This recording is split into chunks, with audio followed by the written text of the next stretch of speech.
Hello guys, pag-usapan lang natin si Daniel Padilla at Kyla Estrada. Ayon umano sa balibalita, Daniel Padilla, protektado si Kyla Estrada sa kuyog. Ayon pa sa karagdagang balibalita, inuurirat si Daniel Padilla tungkol sa kanyang bagong love life. Nalilik kasi siya kay Kyla Estrada. Naisplok din noon si Ogie Diaz sa kanyang YouTube channel na di umano'y magjowa na ang dalawa. Wala pa naman inaamin o idinideny tungkol dito si Daniel Padilla sa interview kay DJ. Obvious na gusto niyang protektahan ang bago niyang inspirasyon. Kaya naman mas prepare niya na maging pribado ang kanyang buhay pag-ibig. Ito naman ang naging reaction ng Kevitcher sa nasabing panayam. Tama naman siya Lalo pa naman yan, may mga fan pa rin na iba ang siniship. Makukuyog lang si Kyla. If masabi sila na status ng relasyon nila, pabayaan na kasi sila. Love that for them. Sa totoo lang, ngayon pa lang ang dami na rin shippers nila Kyla Daniel or Dan bashing from Kantniel. Isa rin toxic sa showbiz yung shippers na akala mo pag-aari ka nila. Kung maka-deadma, mas okay na yan. Walang post sa social media, walang pag-amin para walang pressure from the fans. True, mas magaling nga naman kasing gulatin na lang natin sila kung nagpapakilig sila, di ba?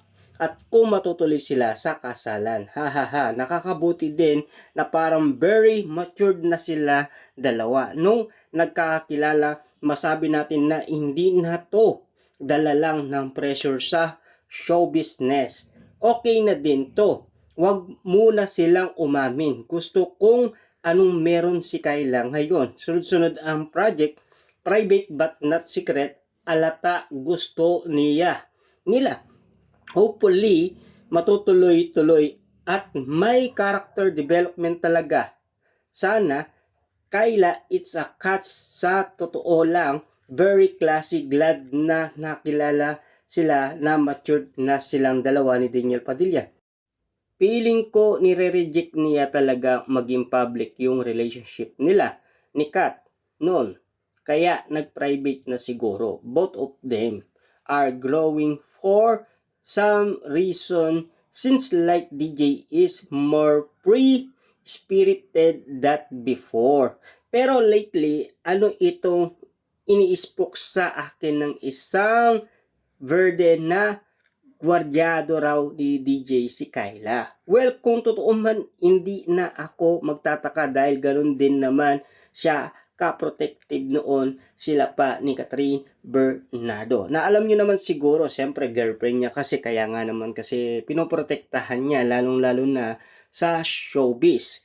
Kung katotohanan man ang ganitong balibalita, ibig bang sabihin dahil hindi umaamin umano sina Catherine Bernardo at Alden Richard, ibig sabihin pinoprotektahin din naman nila ang kanilang relasyon? Hindi kaya ganon ang sitwasyon? Kaya hanggang ngayon, tahimik pa rin sina Alden Richard at Catherine Bernardo. Papaano nga naman kasi laging tinanong si Alden Richard sa ganyang sitwasyon kung sila pa ni Catherine Bernardo. Hindi kaya si Catherine Bernardo yon?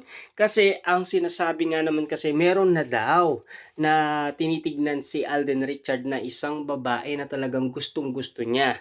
Kaya nga naman kasi nasabi ng mga media, hindi kaya si Catherine Bernardo. Papaano nga naman kasi ang daming mga naging issue ni na Catherine Bernardo at Alden Richard. Lalo-lalo na noong 2024, nag-date sila, nag-dinner date, at lalong-lalo na nanood ng sine. At siyempre, pinag-uusapan pa yung mga nangyayari noon sa Canada na private date nila, 'di ba? Pero at least meron nakakita kasi maraming mga Pilipino sa Canada. Kaya nga naman kasi spotted sila noon. At lalong-lalo na no, yung titig nila noon habang sila ay nagsisimula pa lamang sa kanilang shooting, talagang kitang-kita si Catherine Bernardo na tila nakatitig lagi ito kay Alden Richard. Pero ganun pa man, at least kung tinatago man nila ang kanilang mga sikreto tungkol sa pag-ibig, hindi natin kasalanan yon. Kasi yun ang gusto nila, maging pribado ang kanilang relasyon.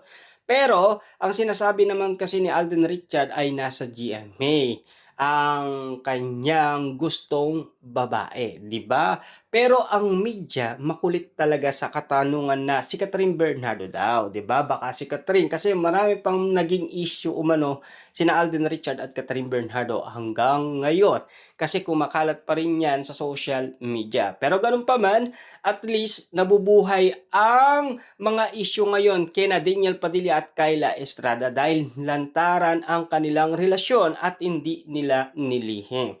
Subalit may mga issue pa rin kina Catherine Bernardo at Mayor Mart Alcala na tila hanggang ngayon privacy moment pa rin ang kanilang relasyon. Wala pang umaamin kung ano man ang namamagitan kina Catherine Bernardo at Mayor Mart Alcala, lalong-lalo na Daniel Padilla at Kyla Estrada. At siyempre, Alden Richard, 'di ba? Ayon sa kanya, baka daw magalit yung sasabihin niya kasi tinatanong nga naman kasing pilit at kinukulit nga naman kasi si Alden Richard sa pag-amin kung meron na siyang iniibig. At lalong-lalo na siyempre mga celebrity sila, ayaw nilang ipagkalat kung sino man. Kailangan na lang nating intayin kung sakasakali man magkakaroon man si Alden Richard ng jowa, 'di ba? At lalong-lalo na siyempre Daniel Padilla at Kyla Estrada, nakikita naman siguro sa galawan at kilos nila sa isa't isa na ang sinasabi ng publiko ay magjowa na daw. At lalong-lalo na yan ay nabanggit noon ni Ogie Diaz sa atin kung sino ang iniibig ni Daniel Padilla. At lalong-lalo na siyempre Ogie Diaz, nanggaling din yung tungkol umano kina Alden Richard at Catherine Bernardo. Subalit natigil lang kasi ang issue, 'di ba? Maraming nasaktan doon kina Alden Richard at Catherine Bernardo at nang inayang dahil nakabili sila ng ticket, 'di ba? Pero at least nangyari na ang nangyari, hindi na natin pwede pang balikan ang mga nakaraan, pero at least alaala pa rin ng mga Dilulo fans ang mga nangyari umano kina Alden Richard at Catherine Bernardo.